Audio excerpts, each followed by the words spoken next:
Well, welcome back, everybody, to another Q&A version of the To The Point podcast. In this session or episode, I want to talk about a couple questions that I've been getting, and I get often, and it's about tuning. And the questions come about: do you need to barrel shaft tune? Is paper tuning really necessary, or is it enough? And so many versions are, different variations of the same type of question. So to talk about tuning from the standpoint, again, not necessarily if you see this, do this. That's not this type of video. If that's the type of video you want to see, that's not this video. This video more gets into the philosophy, if you will, or the perspective of your approach to get to your end goal. And so that's where I want to approach this episode from. And again, the questions often come up: bare shaft, paper tune. There's so many different forms of tuning. And when we do our intro to tuning workshop at the shop, I always start with that, talking about there's a ton of variations of tuning. And some people religiously believe on one method or another method, or, a series of whatever they do. And here's what I like to just start with. Your end goal is the number one factor. So with that being said, if your end goal as a bow hunter, I'm not talking about target archery here, I'm talking about bow hunting, is to get your field points to group with your broadheads at a spot at whatever distance. I don't know. Maybe this is 30 yards for you. Maybe it's 75 yards for someone else. But if this is your end goal, then that's the end goal. That's what we're going to work towards. And whatever method of tuning we decide to use, then that's what's going to work. And you may end up encountering that you go through a series of methods of tuning and find out that you got done with one method and then you moved on to the next, but then you had to make some more adjustments, some tweaks. And then you went on and you went further and you had to make some more adjustments and tweaks, and you achieved your end goal. Okay, well, that was the process. That's the path you took, and you got there. You got to your end goal. Now, if you go back to the first method of tuning that you started with, it's probably not going to line out. So does that mean that the bow's jacked up? No, that does not mean the bow's jacked up. That means that your end goal was field points grouping with broadheads at a specific distance or out to a specific distance, and you achieved your goal. So from that mindset or perspective, then we're going to continue on with that being the most important factor. Again, that's your end goal. So let's take a hypothetical here. I just set up this new bow, and what if as I always start with the bow, I check that my cams are synced, I check arrow center shot, I'll make sure my arrow's level to slightly knock high, and I'll get set up, and then I'll start shooting. And at that point, I'm kind of checking for feel and everything. But what if I decided to just screw on a broadhead? Let's just say I got my bow just quickly dialed in, 20, 30 yards. I shot a half a dozen arrows, and I screwed on broadhead, and I shot one at 30 yards, and it hits the spot. Hey, that worked out okay, right? No tuning yet, nothing done. Just center shot, just basic startup operations. So then I continue to sight in my bow, and let's say I go back to 60 yards now. Field points in the spot, broadhead's right there with it. Does that mean that I don't need to tune my bow? Well, I don't know. If your end goal is to have field points and broadheads grouping, and they're doing that, what else are you looking for? Are you looking to start analyzing something to possibly throw a wrench into what's going on? I mean, if what's working is working, then I potentially might still I still usually do a paper tune with my arrows just to make sure that there's one. I'll knock tune, or I'll make sure I get my nocks aligned with my indicator vane. I'll still do that anyway. So if there's a glaring problem at that point, then I may address it, or I may go back and start tuning again. But if I go through that process, that example, just set up a bow, shot so a few arrows get sighted in, boom, hey, I'm just going to see what a broadhead does. 30 yards, boom, in the dot. finish sighting in 50, 60 yards, boom, shoot another broadhead in the dot. That's pretty damn good. Maybe I just got lucky. Maybe everything's perfect.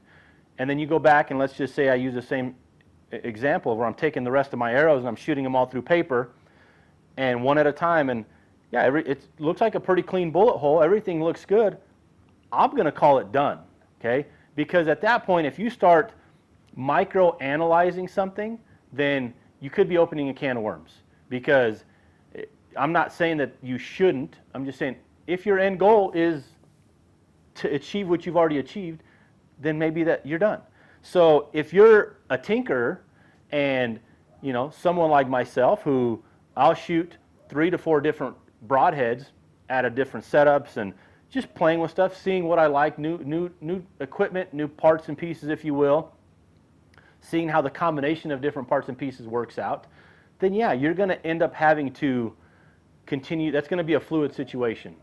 But if you say, I've hunted with this broadhead for the last 4 years, I'm not going to change, it's worked great, this is my vane setup that I use, this is a spine arrow, this bow, this new bow I just bought, the chart shows it should be the same spine arrow. You go through that process. It gives you those results. Don't mind screw yourself. It's my opinion, okay? Somebody else might say, you're batshit crazy. You need to still shoot through paper. You need to bare shaft tune. Okay, do your thing. But if I'm trying to, again, simplify things, which is what people probably should focus on doing, and you achieve that end goal, then that should be your end goal. Now, let's just say that's not the case, right? That didn't work out. So paper tuning versus bare shaft tuning versus actually just getting in and shooting some broadheads and fine broadhead tuning, which one is paramount, which one is necessary. I'm going to tell you that each has their benefits. Some of them can be more problematic. I'll say that if you have a brand new bow, and let's just say you change manufacturers, or even maybe it was the same manufacturer, but they completely changed up their grip system, until you really mesh with that bow and you know that you can be consistent shot after shot after shot with that bow, I don't personally think you should bare shaft tune. Because bare shaft tuning can be very critical and subjective to grip position and pressure. So in that respect, I'm not telling you not to bare shaft tune. I'm telling you get used to your bow, get familiar with your bow, get consistent with your bow before you decide to consider bare shaft tuning. A paper tune is something that it's quick to do. Again, 5 feet, get in front of a paper tuner, shoot a handful of arrows, make a few adjustments till you can get a good clean bullet hole or as close to a clean tear as you can. And if you're not going to be hunting very, very quick, soon after, then shoot your bow. Get used to your bow. At that point, maybe in another couple weeks or a month, depending on how much you shoot, depending on how close your hunt is, you're going to get back to breaking down and evaluating and tuning. So again, there's a lot there. So I'm not discrediting bare shaft tuning. I'm just saying bare shaft tuning can be more critical if the person's not consistent from shot to shot. So with that being considered, let's just say that you've got a bow that you've had for a year, 2 years, or 3 years. You're used to the bow. Everything's great. You just put new string and cables on there, broke them in, they're ready to go, and now you're going through the process of, I'm going to get ready for my broadheads. I'm going to start working this process. I have some people that just like paper. I have some people that just like bare shaft tuning. And I'm going to tell you, again, I like both. I've done both with many of my setups. I've done some with one of my bows a few years ago to where I went from basic setup, center shot, cam sync, paper tune, and I went to, again, I'm going to go try some broadheads. I'm just going to see how they fly. These ones flew out of my bow last year, and at 40 yards, I was about 2 inches off, and at 60 yards, I was 2 to 3 inches off. So at that point, small rest adjustment, come back, re-sight in, and they were drilling all the way out to 80 yards after that. So I didn't go down the process of bare shaft tuning. So again, I'm not poo-pooing bare shaft tuning. I'm going to tell you that if you take the time and you do bare shaft tune, then you could see some very good results from the standpoint of being able to shoot multiple different broadheads out of multiple setups, assuming that the spine is correct, your vane choice and your vane configuration matches the type of heads that you're wanting to shoot. And I say that because there's some broadheads that we were working on bows this last year. I specifically remember that fixed blade, cut on contact broadhead, not a huge broadhead, but a touch, touch bigger, not a micro head, if you will, and just seeing inconsistencies in flight, and the couple customers I specifically remember were shooting a stealth vane, three fletch stealth vane, and we were kind of chasing our tail in a few situations, and at that point, I decided to rip off the fletching on one of the arrows, go to a 4 fletch with the same vane configuration, and everything came together. Broadheads were grouping out to distance and grouping with the field points. So it was a matter of getting the right configuration from just stabilizing that broadhead, because the broadhead was doing more work than it needed to. It was taken over, if you will. And so that situation, the paper tune and the bare shaft tune did not achieve the results we wanted, because they were showing good results through paper or bare shaft tuning when we were doing each, and the end result was not there. So with that being said, as we continue down that process and we evaluate a few more factors, again, your accuracy is king, right? Everything, your end goal should be in mind, and accuracy is king. So when you start to talk about the setup and the tuning process, the process of where you want to get to and the level of attention to detail is going to be greater in different situations. So first things first, I'm going to use an example. Let's just say that in example number 1, our animal, again, I brought these questions up in the last episode. When you start to evaluate certain things, you can do it for most of your setup. What's the animal or animals you're looking to pursue? What's the country, the terrain you're going to be hunting in, and the style of hunting. This one here, not necessarily does your demeanor, whether you're really aggressive as a hunter, passive, you're hunting in groups. This one doesn't. I'm not going to use that 4th question in this situation here, and I'm going to show you why. So let's just say again, we're hunting whitetail in our first scenario. We're going to be in a ground blind where our shots are going to be potentially limited to 35 yards. So 35 and under, okay? So, and then again, your style of hunting is obviously ground blind. This is one and the same. You could be in, whether you're in creek bottom or you're in dense timber or edge of a field, whatever you're doing, let's just say that this is what's going to be your opportunity. If somebody tells me I'm going to be shooting 35 yards of maximum accuracy, I'm going to be using an expandable broadhead, and that's the case, am I going to encourage this person to bare shaft tune?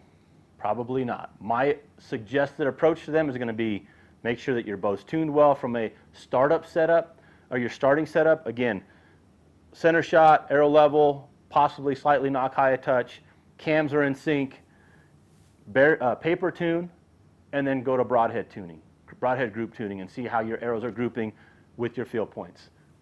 If he's shooting expandables, odds are there's going to be very little to do in this situation. Now let's look at a different situation to where somebody, again, is mule deer, and they're going to be hunting spot and stock. They're going to be hunting the west high country, above timberline potentially, and they're going to be doing spot and stock.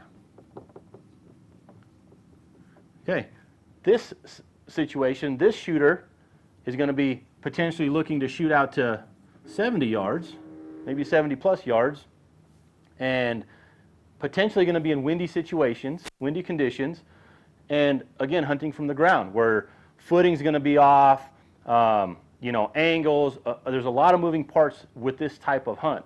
So in this situation, even though the animal is, again, bone density, animal size is very similar, comparable, I'm going to encourage this person to be slightly more technical than this person. And then let's just say this person is not an expandable broadhead person. They're going to be shooting a fixed blade. So things are going to be more critical for this shooter, 100%. Okay? And the reason I say that is if you've doubled your potential distance you're going to be looking to shoot at, your effective range. The conditions, your variables are much greater in this situation. This is a situation where the shooter is going to have to pay more attention to detail, spend some more time, and analyze their setup and be very much more critical about their setup, because I promise you, to get a fixed blade broadhead to shoot potentially in the wind at long distance, it takes work, and that's where I'm going to say, yeah, I would probably start with the paper tune, all the things that I told this person to start with, and then I'm going to tell them, you also may want to consider doing some bear shaft tuning and make sure you can get your field points to group with those bear shafts, you know, at the 20, 30 yards, whatever your normal process of bear shaft tuning might be, and then start to work with some broadheads.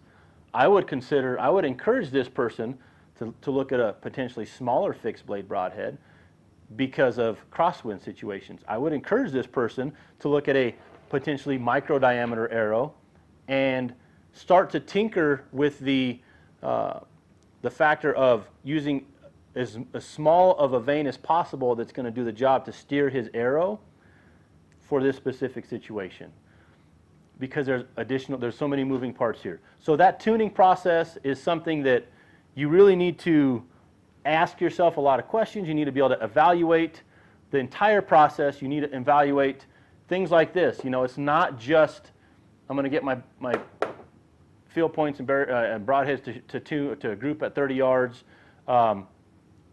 if I'm hunting this type of situation. So like I said, there's so many variables to this question. There's so many moving parts, and it's subjective to each person. So a brand new shooter, again, brand new bow, brand new shooter, I'm not going to tell them to go to bear shaft tune. I'm going to tell them to get used to their bow, maybe shoot a few arrows through paper, make sure nothing's way out of whack, get close, and get used to your bow and learn your bow. On the other end of the spectrum, somebody that's pushing the envelope here, and maybe they're shooting 70, 80, 90 yards, or where they're trying to get their arrows to group to, that's where the tuning process is going to be more critical. So, but going back to the analogy where I started with, if you use one method of tuning, and then you move on to the second method of tuning, and you make some tweaks, and you go on to the third method of tuning and make some tweaks to achieve your goal, that's where I'm going to tell you if each one of those methods of tune was crossing a bridge to get to the end goal, I'm going to tell you to burn those first couple of bridges once you get to that method of tune, once you achieved your goal, because if you try to go back and forth just to verify things, odds are you're going to get pissed and you're going to get frustrated, and things may not be like you want them to. You're not going to be able to check every box for every method of tune, if that makes sense. So I'm going to go ahead and end this Q&A session there. Like I said, kind of bounced around a little bit, but understand it's a fluid situation. The answer to those questions is also fluid, and I hope that you can find your place in that method, and don't get complacent either. Don't think that just because you've always done something a certain way, tripping on my words, done something a certain way, that's how it's always going to work out for you. You may end up encountering a setup to where you need to be fluid.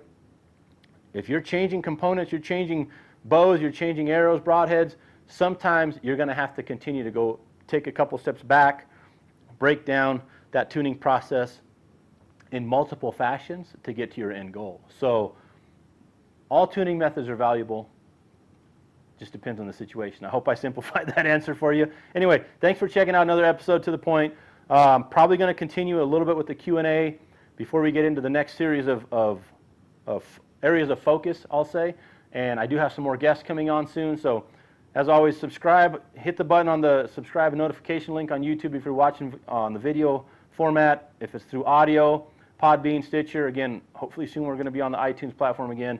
Anyway, as always, dream big, shoot straight, and we'll see you guys in another episode.